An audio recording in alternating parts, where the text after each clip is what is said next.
Hello, everyone. Welcome to tonight's Pac-U Collegiate Invitational for Overwatch. And tonight's scheduled games include matches between Oregon State University and the University of California, Berkeley. Then later, Washington State University versus the University of Washington. The Pac-U itself, what you're seeing here, is a group of schools working together to connect directly and plan events and matches that are, from a schedule standpoint, modeled after how analog sports are showcased. Right now, through esports, we are able to communicate with one another and form a community digitally that many of us in this past year have not been able to do. We'll be streaming on the Pac-U Gaming channel on Twitch, plus respective universities' pages when they're available. Now, to introduce myself, again, I am Gabriel Del Rosario from Washington State University, and I'll be serving as Artie, one of your casters tonight. And I'm Jesse Brothers, a freshman at Arizona State University, and I'll be casting as one of your casters tonight as Twin Salty. It's gonna be a great night for some Overwatch, Artie. Yeah, I've got...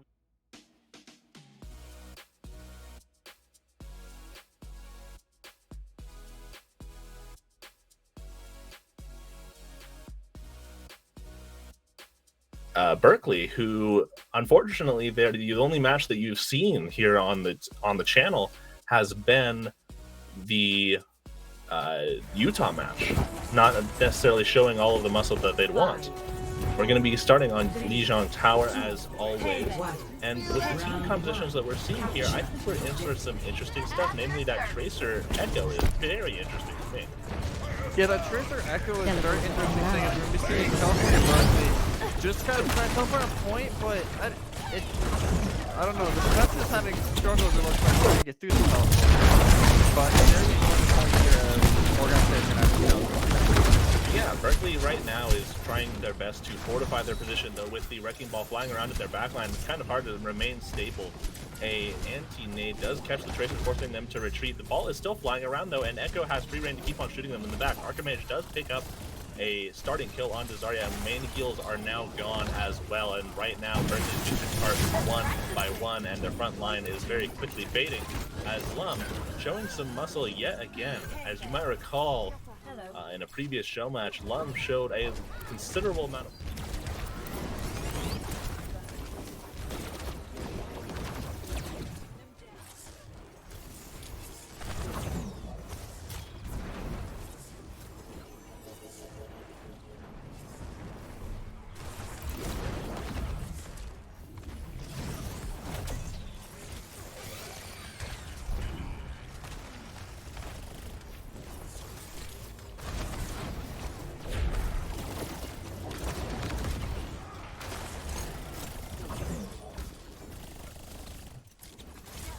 Trades from both sides are going to go down as we are going to just keep in the action here. Another kill for Doomfist, and we just them pushing in right now. Right now, Rally we almost caught by the Echoed, and Rally from both, I should say. Yeah, but unfortunately you run out of the duplicate at that point, meaning you're not able to get as much out of it as the real counterpart. Right now, it does appear that Berkeley is going to be failing to retake the point, though they almost grabbed it. I would say that the early kills onto the Berkeley tanks caused the most problems there. Lum taking the first two tanks, though, while it was a trade that occurred, unfortunately for them, they were in this situation where while they got the picks onto some key personnel, they were down their front line. If you don't have your front line when you're moving in here, it's pretty hard to make space, though it's not impossible. Right now, you're going to be seeing Hoyt causing more trouble in the backline, as Hoya is the one that actually managed to just pick it up in the back there. It's going to cheeky few kills, and Transcendence is going to be popped by Oregon State's Vinyata. Just trying to stay in this. It looks like it's going to be an Oregon State victory here, at least on stage 1 for Lijiang, as they're just pushing the spawn doors, making sure they can't touch. And it will be stage 1 going to Oregon State. I can see where California Berkeley was trying to swap onto that McCree, onto that Doomfist, but it just didn't work out.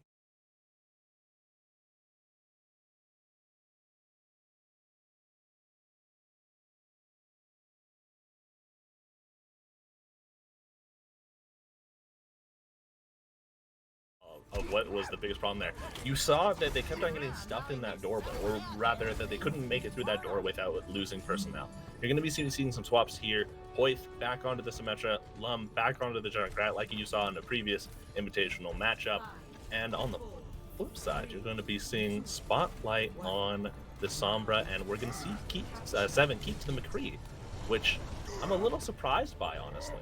And actually, Hoyt is going to be switching back onto the Tracer, as they were able to get a lot of uncontested DPS last round. Maybe they're hoping to make that happen twice.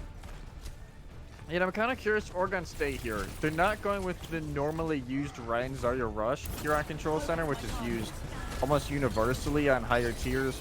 So I'm kind of curious what their game plan is, as we're going to see Isaac just get picked off very early here, as well as his Zenyatta. So it may be a very quick reset here for Oregon State Beavers. Yeah, though it does seem that they are still trying to put up a fight. Indeed, Nomad has to use a grenade to keep themselves alive. Though Seven is putting out a considerable amount of DPS, making sure that the enemy can't necessarily push up without receiving too much damage. And you're going to be seeing Mercy and we're going to... Oh, never mind. I was about to say Hoyt is also assisting that endeavor, but that is incorrect at this point. Outdated information. And Izok having a problem staying alive, as I suspect what's happening, though we're not seeing it just yet, is that Spotlight is probably stuffing that hamster ball pretty hard. I was saying, Spotlight probably just has his numbers like, yeah, you're not doing anything if I have anything to do with it. As we are going to see the Sigma here from Oregon State get hacked out of his ult.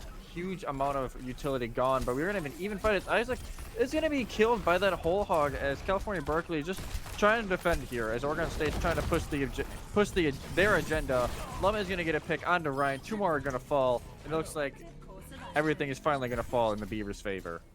Yeah, it was a slow gaining of ground that kept on happening there. Usually it was off of like a key hack or a key hook that removed some of the spacing that that California Berkeley had, and also what was removed in that spacing was typically some sort of utility, some sort of healing, some sort of ability to keep them alive.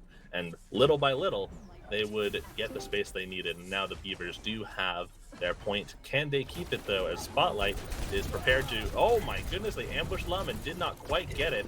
I had to interrupt myself there. Spotlight almost gets counterattacked, though, as it seems the Beavers protect their own. That being said, Berkeley is starting to push onto the central point here, so Oregon is going to have to come back down onto the point and start making some noise. That EMP not catching as many as they wanted, I suspect. In fact, not even getting a kill out of it. Never mind, they do actually catch no aim.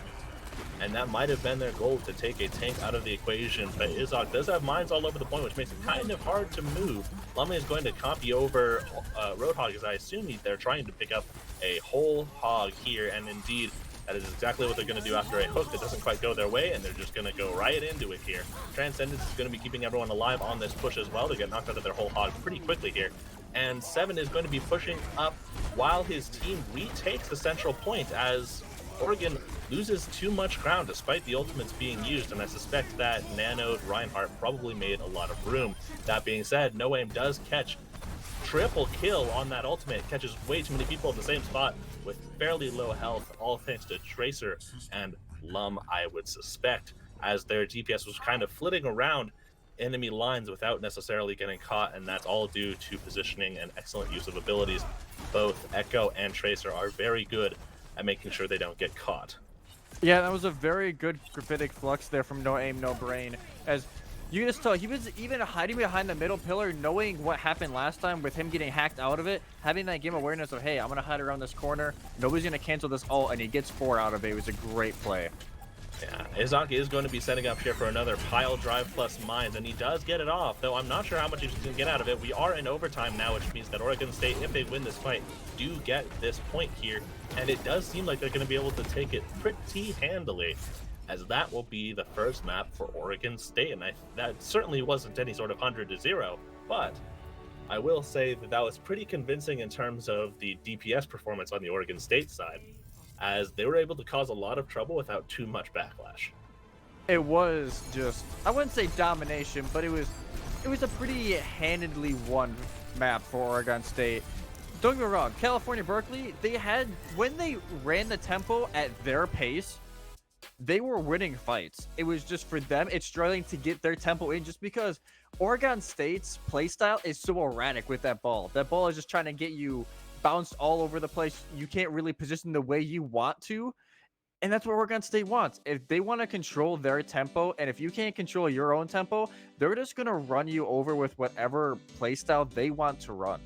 I was going to say, they kind of lost against the ball towards the end there. They were kind of stuffing him at the beginning of the second round there, but they found their stride. Did they swap off of Sombra? I couldn't quite tell. But They stayed on Sombra, but I don't think the Sombra got as much value that second half just because Isaac learned kind of like where the Sombra would be hiding. So he'd be hiding in the high ground instead, pile driving in, using shield right away, and just getting out of dodge. That's all he needs to do is just push everybody in different directions.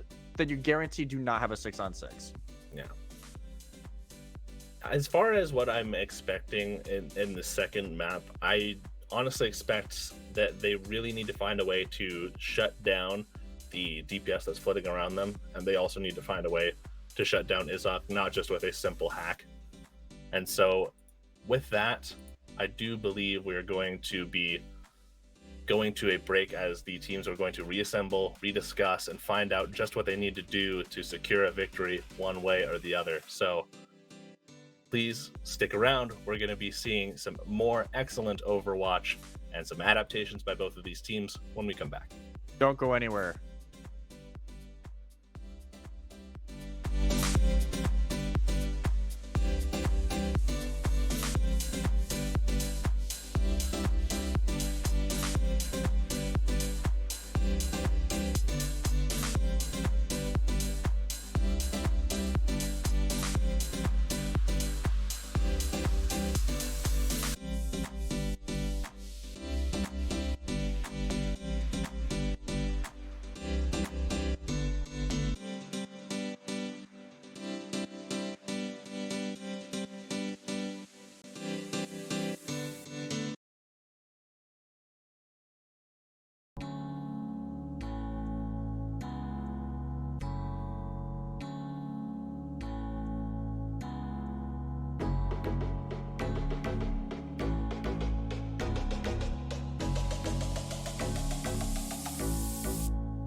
back, everybody. We're going to be heading into the second map here, and we'll soon know the map of choice. But as we were mentioning earlier, we're going to be seeing probably a lot of the same thing given what Oregon State was able to pull off. But the real question is, assuming that they're going to pick Kings Row, which is like every other team, and actually, yes, in fact, they will.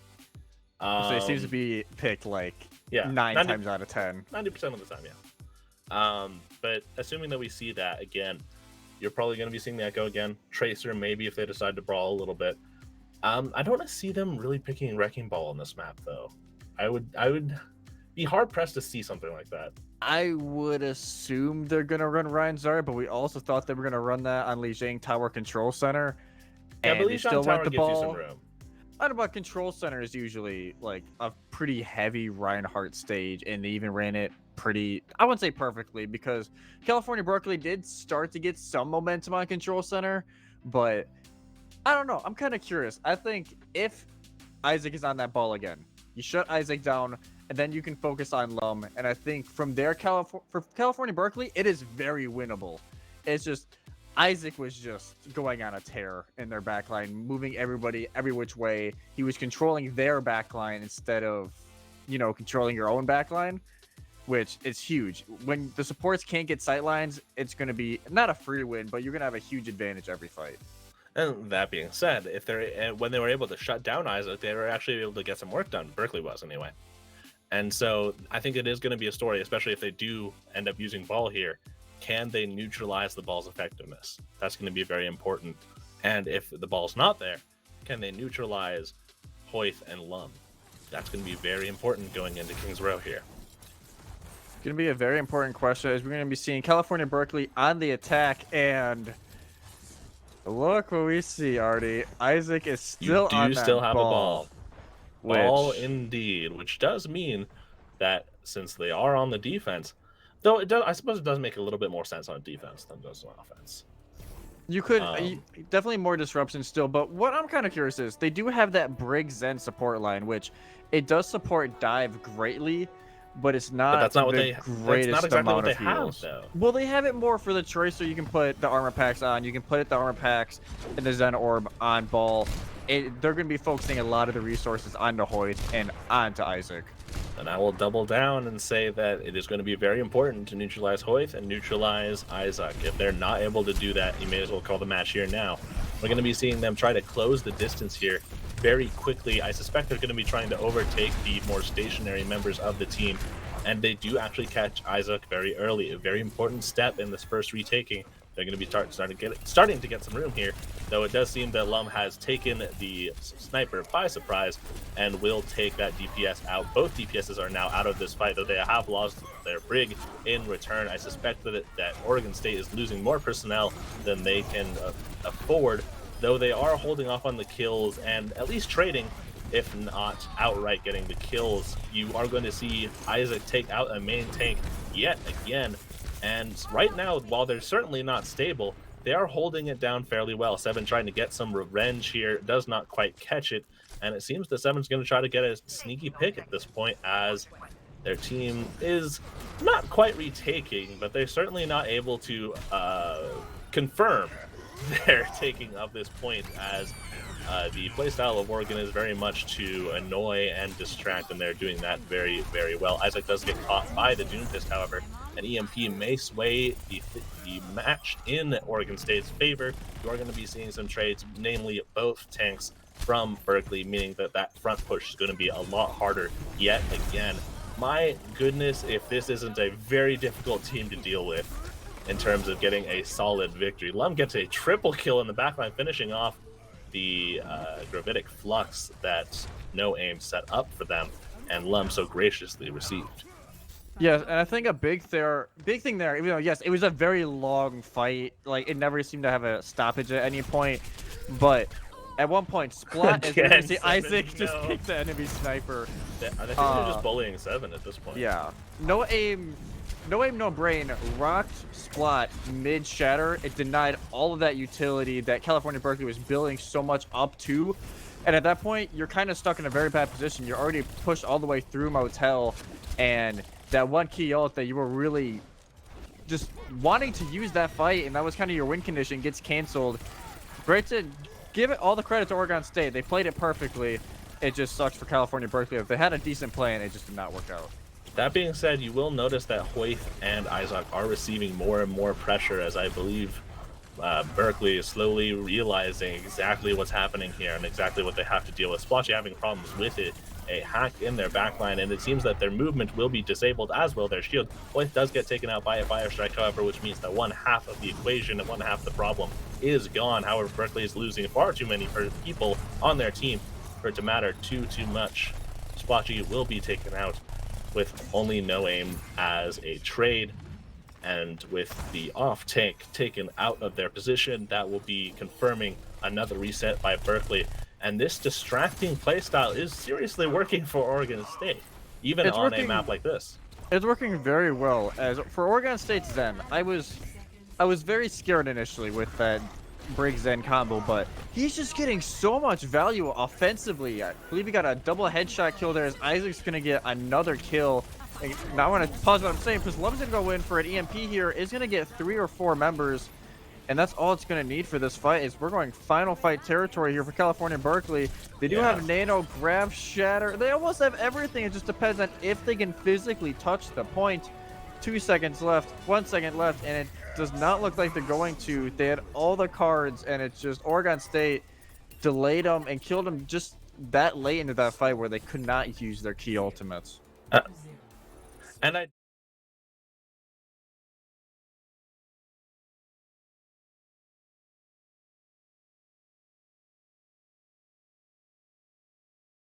Lucio, they hacked the Reinhardt. You have now hacked their speed and their protection in They one hacked everyone go. who had an ult that was alive. They hacked the Ana, Lucio, and Ryan, which that just denies their entire idea for that push. They're thinking, we're going to use a bunch of these ults, we're going to get in, and we're going to cap this point. Zari gets picked very early by Isaac, and that EMP negates every other ult they could have used in that fight.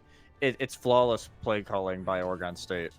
Yeah, and you're going to be seeing Berkeley try to come up with some sort of answer, as they are in a situation where if they lose here, that's it. that is the map being called, or that is the series being called right there and then. And so far, the only answers you're seeing on the Berkeley side are 2 DPS. Yeah, you can tell they're kind of just like, well, that didn't go to plan. What do we do, officer? Yeah, what do we do, Captain? What do we do? Yeah. But honestly, I do like Spotlight on this Hanzo. It's not as much for the ball, but it's just a lot of shield pressure. And yeah, no brain and no aim, no brain does not have that much shield health, so it's not like his shield's gonna be up for that long. So if you can break it down, you could get a lot of value with that sniper. Yeah, you get the pressure from Hanzo, and I also agree with the hog pick a lot. If you have a good hog neutralizing those characters flitting in and out of your visual range, that is extremely important to their victory. And aside from the hog as well, the combination that they're going to be using with that is fairly important. The whole hog granting them a certain amount of space is going to be very key here. However, they seem to be getting bullied by this Zenyatta and Sigma. You do see 2 members lost already. Make that 3, as Oregon State is making a victory look almost certain, as that might have been one of the quickest neutralizations we have seen across all of these show matches, perhaps. But they are going to be doing their best to delay here with a D.Va. Does get taken out fairly quickly. McCree now here, but cannot make it there in time. And that will be a 2-0 for Oregon State, and a fairly dominating one at that, as it seems that Berkeley was just not able to deal with that crazy playstyle. Yeah, California Berkeley was just not ready for the ball play, and all credit to Isaac. There was a few moments tonight where he kind of got caught left off position, you know, but then the rest of the team was there to back him up. The rest of the night, he was, I don't want to say flawless, but near flawless, man. He rarely died. He was booping everybody in every which way, controlling the entire field, the entire tempo. It's a masterclass on how to play ball. And also, no aim, no brain, and Lum also had fantastic nights.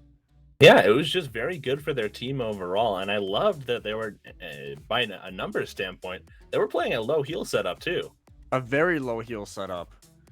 But that goes where in the Zen is a lot of offensive utility. It's just so much damage with that Discord orb, and then Zen, especially with that new right click, he can just deliver so much damage. And then Brig as well.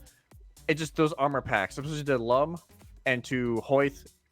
It's easy for them. With them being such low health team members, those armor packs just heal them up that quick. But California Berkeley, I think their biggest downfall tonight was maybe mentally wasn't there. They got punched in the face. Yeah, Be honest. I And think it stage was the one on lack. Lijiang, they got punched in the face, and it was kind of just they couldn't really adapt to the play style the Beavers were running. Yeah, that was the name of it. It was the adapting to this very strange playstyle that they likely don't have to play very often.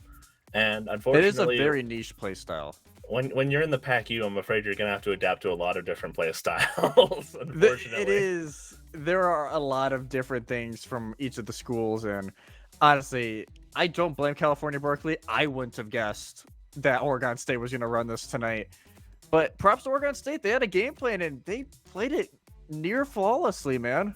It was fantastic. Speaking of different play styles, by the way, we have a very exciting match happening very, very soon here. Right after the break, we're going to be seeing Washington State go up against the University of Washington in a very Apple Cup style format. We're going to be seeing the battle of the two Washington schools, and I cannot tell you how excited I am for that. As a WSU man myself, this is going to be fantastic. No questions asked on that. So please, please, please stay there. Whether you're in your chair, you're on the couch, you're hanging out, please. It's going to be a great match. So please, right after this break, we will bring that to you. Yeah, stay tuned.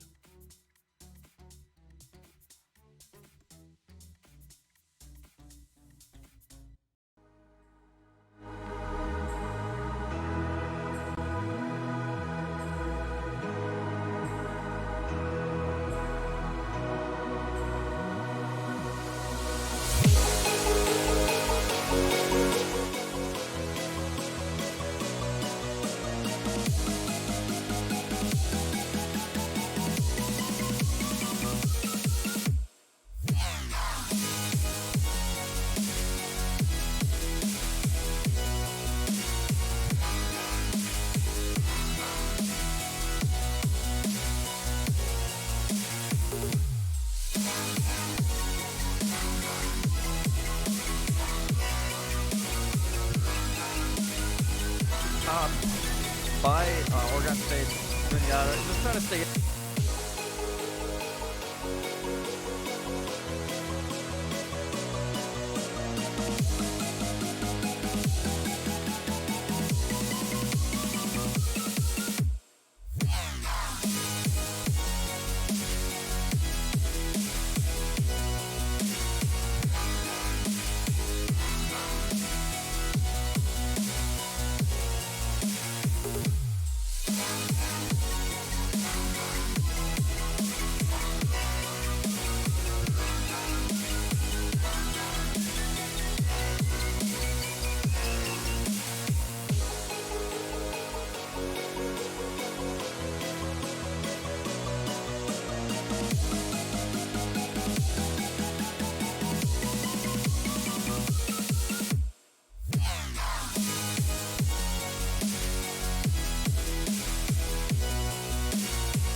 Welcome back, everybody. We're here with the classic Cougs versus Dogs match. I am very excited, as I iterated time and time again before, and it should be a pretty tight match since the teams overall are pretty evenly matched. What do you think, just on sort of the overhead view? As I do have some opinions on sort of strengths and weaknesses, but what have you got? As an overhead view is like, I don't want to say non-biased, but someone who's not as close to either program, just because you're obviously a little closer to Washington State because you go there. Sure. I think the maybe very, very slight advantage goes to Washington. But Washington State definitely, as you say all the time, punches above their weight class. Like some of their players, including Deco, who his game sense is mental. I think if they can run the right comp, which right now, especially Overwatch's meta, is very out there. You could say, I would say maybe quote unquote best meta is like a dive rush, but you can play, as we saw in last match, you can play so many different things right now. And as long as your team coordination is there, your comms are there, and you've practiced it enough, and you're not, let's say, getting railed by a Pharah if you're not running a hit skin or something, you could do really well in any comp you want to run. So I'm curious if we're going to be seeing normal comps like Ryan Zarya, Winston Diva, or we're seeing more of those niche comps again on Lijiang Tower. Yeah, and then we're going to be seeing, and obviously we are going to be going back to Lijiang Tower again. What I was going to be saying is that while I would agree that UW has the higher consistency, WSU, their largest strength lies in when they find their groove early. Oftentimes they can occasionally be a bit of a slow starter, but once they get started, it is a freight train of a team, and everything is going to be depending on whether they can. Everything is going to be depending on whether they can lock it down fast enough. Because if they don't get their groove before they lose their spirit, that's when the match is over. I would agree, and it looks like right now they've both been running these Winston Diva like half dive, half rush comps, but DPS differing a little bit here with Aloe and Cowboy on this Reaper Sombra, while for the University of Washington to be on this Echo Tracer that we saw last match.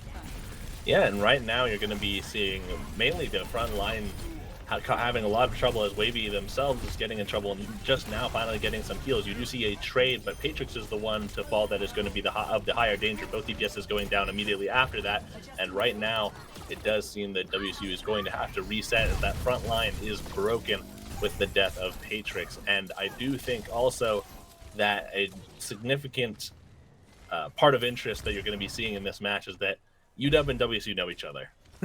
Like they know each other, and I don't want to say they hate each other, but they probably don't like each other very much. As I think the main thing we're going to look at here, because also the supports are different. We see that Brig Zen for the Dogs, and we see that Norma Lucio Moira setup for the Cougars, as Deco is just going to get absolutely sniped by Mags, but Mags will be taken out as well. No supports, though, for either team, so it's just going to be a pure deathmatch here right outside the point. Yeah, losing Cowboy early on in a match like this is not to their advantage. Aloe is the only DPS left, and both tanks will lose out, as it seems the duplicate ultimate with the Primal Rage will be the deciding factor in that team fight, and WC will have to reset again.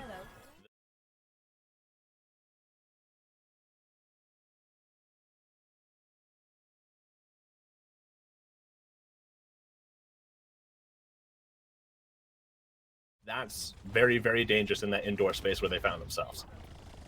That is, and we're gonna be seeing Magna is gonna have this Transcendence. Kind of just curious if he's gonna save it for whenever Diva Bomb comes in. Oh no, Aloe, run! Aloe's gonna be caught on the back. Is he?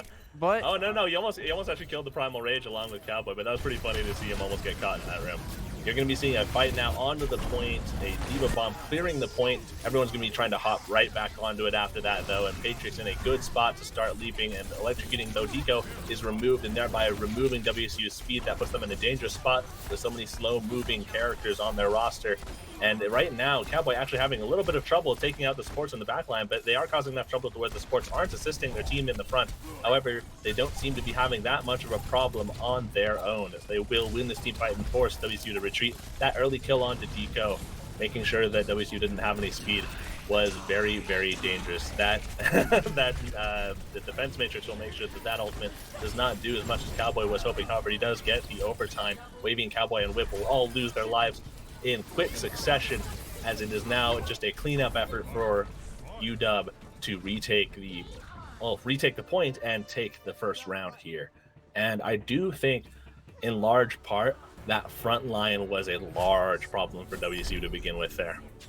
It was a very large problem, and one thing I want to point out in that, I want to say that a very elongated final fight. Yes, we saw Allisinger did have the EMP, but he only got 2. He only got stealth, and he only got Nitros, I believe. And when you only get 2 of them like that, you're probably not going to turn the tide enough, as the rest of his front line was already on point. He kind of set that more in that main area where nobody on his team could get value. So I'm kind of curious. It was just a comm issue, but now we're going into Control Center, and it goes back to that comp we were talking about a while back for Control Center. A lot of Ryan Zarya, Symmetra usually, Junkrat, Lucio Moira. It's just a very rush-heavy map, so I'm kind of curious who's going to take the advantage here. You are going to be seeing that that UW is going to have to be careful on that rush, though, because you have a Mei that can make some very difficult to deal with walls in a situation where you really don't want to be cut off from your team. Patrix does get taken out immediately, and I think UW has smelled the blood in the water a little bit when it comes to this tank front line, as that has kind of been their bullying target of choice in this particular set, or this particular map.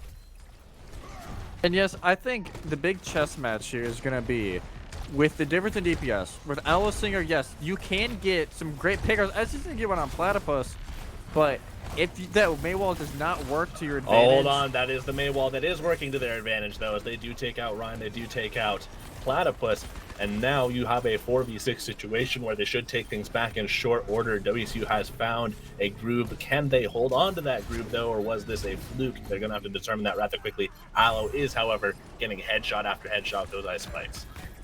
Yeah, Allosinger's ice spikes have been on point so far in this map, just getting pick after pick. But going back to what I was saying, Platypus, if that initial Mei wall does not work for Allisinger, the Joker on the opposite side can just bully the enemy shield. Patrix's shield will not be there for very long, and then it goes into the favor of Washington. So I'm curious how they're going to adapt. And we see two of them just kind of running around here. A lot of ultra both sides to see where this is going to go. Aloe does get taken out at the very start of the fight, which means there's going to be no Mei walls cutting things off. You do see a sound barrier to give a sort of buffer for Washington State as they try to make some room. Deco does get taken out with the combined efforts of the entire team. He's stuck onto Whip, make sure that he has to use that shield early on, not the time he wanted to use it, and through the use of their utility early on in a unrelenting push and high energy from Zarya, you're going to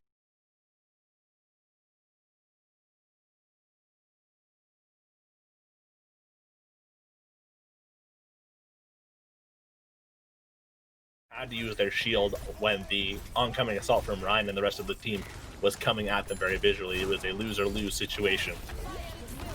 We're seeing a great wall here from Allisinger, but the sound, even a better sound barrier from Nitros is maybe changing this tide. Me a 5-on-5 as Cowboy is going to be going down for Washington State, but I can't believe as a support player, that Nitro sound barrier was absolutely nasty, Artie. Yeah, it was fantastic. His ride is on the opposite side of that wall. If he uses it too early, the ride's not going to get it, and it changes that fight. And it was so good, Artie. I'd like to mention also, while you saw that, I saw Trivia doing some very unkind things. And Aloe will get their revenge in that scenario. You're going to be seeing a tire go out around the wall. Do they catch anything with it? There is the tire. There's the 4K. Sorry.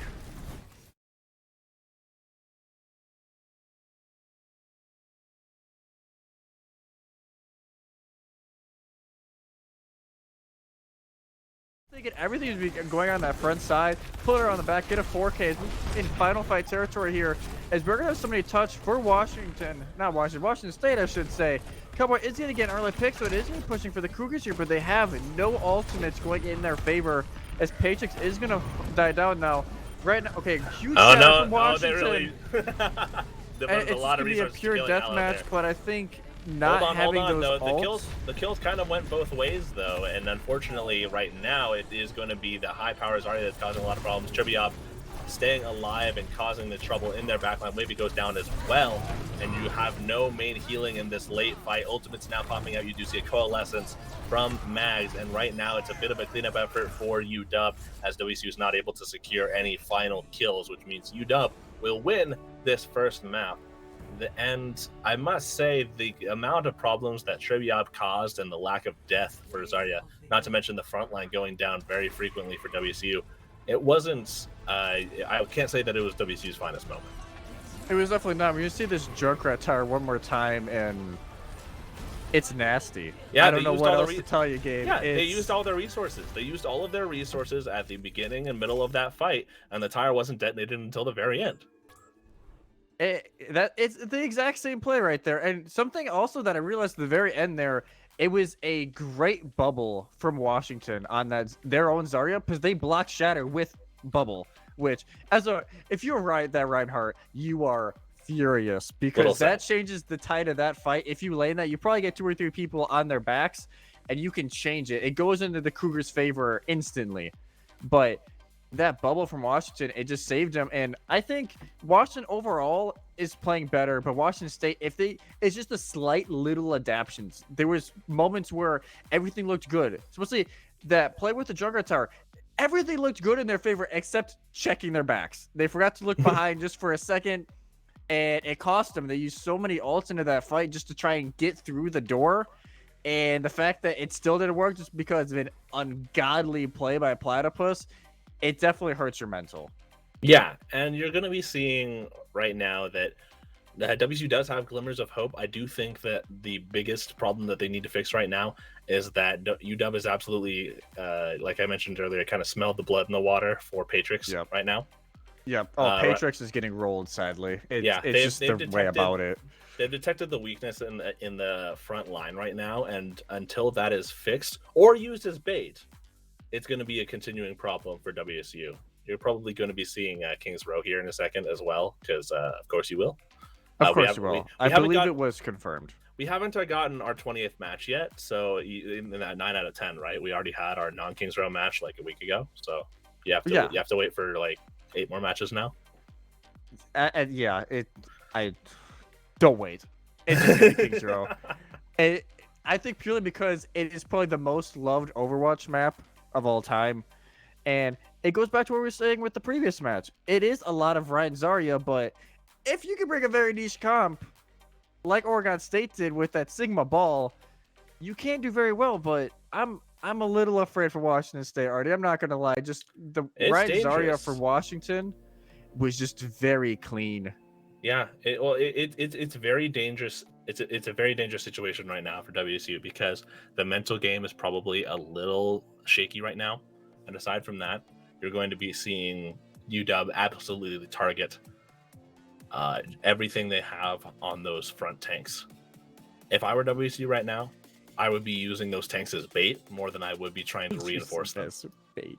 No, straight up, because I'm not disagreeing with you. I loved like the comparison there, but yeah. That is the play in my opinion. And this is the way you think about it. If you're one of those players, Washington State, just think this is the rivalry game. Yeah. We live only a few hours away from these guys. We need to win this. Let's bring it back. Reset mental. Do not mentally boom, and you just gotta go from there. Our game. Play the best you can. Believe in yourselves. Let's go. Yeah, and you are going to be seeing Kings Row here. What we need to see happen is those backline picks happening a lot faster from Cowboy as well. That'll help bring those high plays. The other thing that we've seen also from what we've seen in Washington State plays is that someone needs to come up with a major morale boosting play, much like that tire, except for the WSU side. Because as soon as WSU sees something like that, I think their morale shoots up faster and with a larger swell than any other team in the entire Pac-U. I agree. And if we're looking for somebody to pop off and gain some momentum, look at Aloe. Look at Aloe Singer. I'm looking at his Hanzo is ridiculous. As kind of funny enough, it seems to be the caster curse, Artie. No team is running Ryan Zarya. We have a Roadhog Sigma on defense, and we have. That being said, Roadhog Sigma is very good. It is very good. But we're going to be having this Winston Zarya here on the offense for University of Washington, which I don't know. I don't really see it played too often, so I'm kind of curious what their thought process is on this. Well, I assume they desperately want to bubble the Winston, bubble basically any of the divers that they have on their team. And right now, Trivia is going to be causing problems in that top line. They're going to have to be doing something about it unless they just want to give Trivia free DPS, which is exactly what they're doing because UW is going to be charging straight up the front line as Trivia does this, so they can't really turn back and face them. However, Trivia does get stuck and picked off by Cowboy. You're going to be seeing Cowboy taken out immediately, though, because the entirety of UW is just pushing completely forward. Aloe and Deco are forced to step back and kind of let them take that point there. The defense did not hold up for more than a few seconds. It was really good pressure there from Washington's Winston, just getting a lot of damage into that back line, and then all Tribuyab had to do is kind of jump behind Whip and just put a lot of damage into him. He used that grasp, and it was just that communication. Platypus knew, all right, I can use my focusing beam and just burn him down. As we see, oh, interesting grab here from a Stealthy Ninja, but it's not really going to get anybody, but it's going to pull everybody to where they want them. I think it didn't work there just because of that window. Platypus is going to be copping onto the Roadhog. Not really going to get anything right now, but it looks like it will be going into the dog's favor. It definitely will, because unfortunately that Graviton Surge got them out of the position that they wanted to for the combination they were looking for with the amplification. And unfortunately for them, that meant that with all of them stuck there, any sort of AoEs from Platypus, from the Tesla Cannon, from Winston, from just Rig cleaving through, all of that damage goes to every single one of them, and there's not a whole lot that they can do about it, as they have nobody that can really cleanse that effect. We are going to be seeing just Washington State kind of reset here. They are going to be having a few ults. I would love to see like a Graphitic Flux and Deadeye combination. I think that would be their best, but as I say, that Whip is going to be hitting the dust. Yeah, the biggest, and that was a key example of what was kind of going down all of this match so far, has been this issue where they're kind of allowed to get free damage a lot of the time, and I'm kind of confused as to where that's coming from. But right now the backline is collapsing due to Triviab and the efforts of the main tank, and therefore the front line knows that that's the time to push, and push they did, as now everyone is in full retreat. And look at the amount of space that UW is making.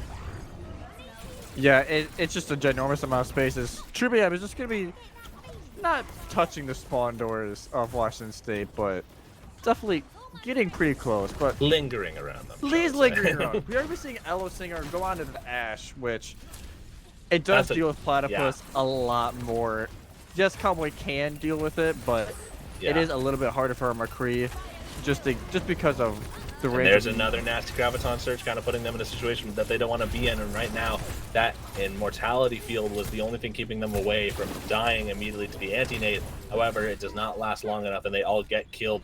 And with all that space being made, it is desperate times for WCU to make as much space as humanly possible before they catch it, and they are not able to even put a finger on it, as that might have been the most dominant round of Kings Row I've seen. Yeah, definitely one of the most dominant Kings Row runs we've seen in a long time. I think a big shout out in that final fight was Mags. I think you noted it very slightly, but that anti-nade into that grab, I believe, got 4 or 5 people from Washington State. So yes, you are trying to heal all of them in there. You have that immortality up just to kind of delay the inevitable, which maybe in a sense doomed them, because their respawns were so late then where nobody could go out and touch. It might have been, I know it's weird to say you wanted to die quicker, but you maybe want to not use that purely because you don't have that. You don't have any healing due to that anti-nade from Mags. You die quickly, and you can maybe get that ball on the point just that half second to a second quicker, and I'm not saying it would have changed the fight or anything, but you at least have a better chance of touching and stalling and potentially winning that defense. Unify push and all of that. But as we go back to this offense here, we are going to be seeing double snipers, which I find a little bit interesting, because I honestly don't find that the DPS is the problem. The problem right now is that they aren't punishing these really ballsy attacks by UW. To give an example, right on the second point of UW's push, Winston kind of just got to walk into the front line. Winston no got free asked. value the whole time. I don't think Dino got any. You would think as a Brig, your kind of job is all right, deal with the flankers, which he did an all right job of dealing with Triviab, but and just the Winston got so much value, like constant poke, and they couldn't do anything about it. Yeah, and Triviab forcing Deco to use some of their utility already, and that's been the name of the game for Triviab, definitely. As they're going to be starting to move up their front line. Platypus does get a kill onto both DPSs, and that's probably going to put an end to the push here, though they're going to be doing their best to make a fighting retreat, I suspect. However, it is a divide and conquer strategy, as I do believe that is everybody down on the WSU side. And you're going to be seeing a quick reset here. Platypus just went in from Heaven's Cloud, I think, and just landed next to the Widowmaker in an unfortunate situation. And both DPSs fell to her triple piercing attack there. Yeah, Cowboy is swapping out of the McCree, trying to deal with the flankers a little bit more, and as well as Patrix swapping off of the Roadhog and onto the Ryan just to kind of match the front line a little bit. But another Antony, I believe he's a 5-man Antony, is really a huge double pulse spot from Triviab, and it's just gonna be another clean fight. And to give you an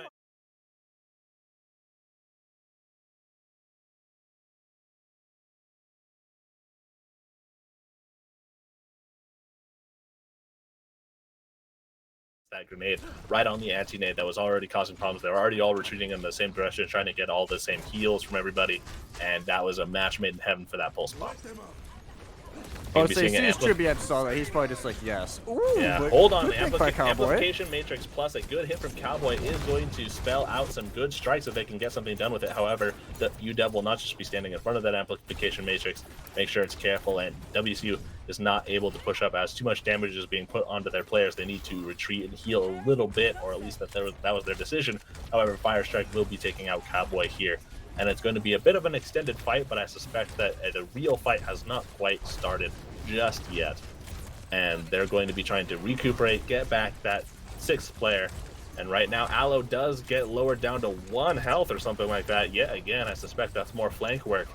And the coverage of their backline has been a problem, and their front line collapses as a result.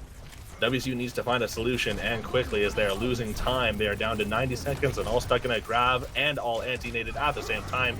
Immortality Field being the only thing keeping them alive, and now that they're out of it due to the charge, that'll be a ended fight for WSU. Right now, they desperately need to find an answer for that anti-nade. I keep saying they need to find an answer for a lot of things, but right now, that's their most pressing issue. I'll say, it seems like every fight, it is easily decided very quickly by Megs as anti-nade. Guaranteed, it's been like 3-4 members of Washington State just going purple and not being able to get healed. And especially in a grab like that, you're not going to get anything. You're going to see Triviab having the pulse bomb going in the background, but Allisinger very decent there as Platypus maybe going on the Ryan, getting a fat shatter, and doesn't even need to be normally Ryan to get a fat shatter apparently. No, not necessarily. And you did see there that they are starting to deal with Triviab. One of their issues is being solved at this point, which is a step in the right direction, but might be a little bit too late with 30 seconds left on map 2. I would say that, and also Deco is going to be swapping onto the Ana, try to maybe get some equal value in those anti-nades off of BAP, but they used Grab. Grab was one of their big win conditions in that last fight, and they couldn't capitalize, but Allison is getting a headshot on the Triviab, so maybe this is finally the Cougars' time. Yeah, and they've got the Dragon flying through, forcing them to stay in that corner back there. Aloe getting another pick, and another pick. Look at him rack them up here. And that is the play. There's another headshot already. Another one. That's what you want to see out of Aloe, because like I was saying before, they are heavily inspired by those play of the game moments. And that was a play of the game moment if I've ever.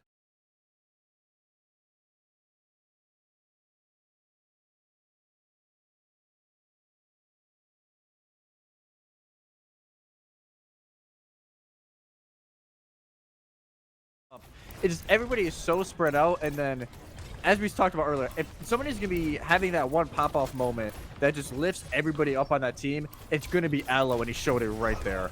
Yeah, but now Patrix needs to continue that streak. Cowboy does get taken out at the start of the fight here. Triviab now having a bit of a free roaming space, and with the high power from Zarya is going to cause that front line to collapse, and WSU is going to be forced to retreat. However, they now have the time to do so. Somehow Whip is going to get out of that and save his charge, but it's at 90% charge, so in a way, it feels like a win. You're getting Whip out. He almost has that grab, but Triviab is just going to be, chilling around. I was gonna say whip keeping that high power is actually really important if they're able to make use of it. But going into this next fight, both teams have a ton of ults. Oh, who no uses them first and effectively. Aloe snuck up behind Tribiab there and just removed the pulse bomb from the equation. That's going to give an excellent opportunity for Patrix and company to make some room, and make some room they shall, as they are removing problems and getting through the street phase a little slow, but they are on to the start now, and they're going to be looking at last fight territory fairly soon here as they're making their way to the edge of the streets phase, and this will likely be decided on whether we're continuing or not on the second point. Deco actually catches Tribiab again. Tribiab is now getting stuffed. They have finally solved one of their issues, and that was very, very important for them to do, because one of them getting solved was desperately needed for inspiration. You do see a Transcendent taking care of that dragons, or those dragons, and an Earthshatter does get stuffed as well. They're not able to make very much use of it. Platypus not able to make use of their duplicate either. And Earthshatter doesn't get as much value as they were hoping for, I do believe, but not a whole lot of ultimates are. It's both deep. What a sleep! I'm sorry. I got delayed there, but both DPSs just dove the Ana and paid for it dearly. Holy crap. But we're that was pushing dangerous. In here. As Washington State is pushing the agenda, it looks like an even fight right now as Platypus is still trying to fight for their life, but it's just not going to be enough, as Dino and Allison are each going to get a pick. And Washington State Cougars, they survive yet again. And now they have just over a minute here to cap third point. And obviously they know going into this, we're trying to push this all the way so we can get a draw on this map and force a map 3. Yeah, you know you're not going to win this map realistically. But we're going to see Tribiab going onto the McCree, as well as the Ryan swapping onto Winston. So, I don't know, maybe they're mad and they're swapping onto the comfort picks? No, I'm not sure. I don't know. I was going to say, excuse my French earlier, but that play where both DPSs dived the Ana and didn't get the value was so important for that second fight. It was so nasty. Because the fact that both DPSs devoted all of their resources to catching the Ana and they didn't get it meant that the DPSs weren't doing anything else with the fight, which meant that our WSU's front line was able to just push forward as they needed to. Platypus weirdly using a charge. I think they were trying to pin somebody, but didn't quite get what they wanted. They are going to be able to get an Earthshatter here fairly quickly, though, as Patrix does get caught in the Graviton Surge, meaning that UW is able to just push forward. They do get slept, however, and are going to be using the getting out of duplicate free card to try to pick up Ana. Will not do so successfully yet again, and WSU is going to have to push their way back again in that last fight territory again. I feel like I'm saying again a lot today. Well, there's been a lot of last fight territories, and Washington State, ideally you want to set up that grab dragon combo, but you also need somebody to touch, which they will.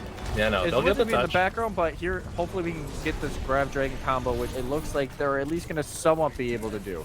Yeah, they are going to be able to do that, which is honestly surprising given that their backline was completely shot just a second ago. Patrix does get taken out immediately, though, which means they don't have the main tank, they don't have that front triangle shield, ever so important on these final fight territories. Whip and Dino being taken out immediately too isn't boding well. Aloe trying their best to do something for the team, but unfortunately they lose their lives just before touching the point, and that will be a 2-0 in UW's favor. A shame to me personally, but it is what it is. An overall good match, I would say. It was. Yes, on the scoreline it's going to say 2-0. And Kings Row was a little more lopsided than we initially thought. We're going to be seeing this Tracer clip one more time. This was a brutal play. This was absolutely disgusting from University of Washington. But we look back at Lijiang. It was a relatively close game, a relatively close map. And then we go to Kings Row, and it seemed like, yes, Washington State picked it. And you would hope that, all right, they have a plan going in, which it seemed they did initially with that Roadhog Sigma. And then Washington was like, all right, we got a better plan. Yeah. We're just going to press a W, and we're going to be in your back line, and we're going to be everywhere. And it's sadly, they just didn't adapt quickly enough. We even saw on Washington's attack there, we thought they were going to be held on first point for a while there. And then Deco was getting a lot more value onto that Ana. And just on the Cowboy on the McCree was just getting a little more value.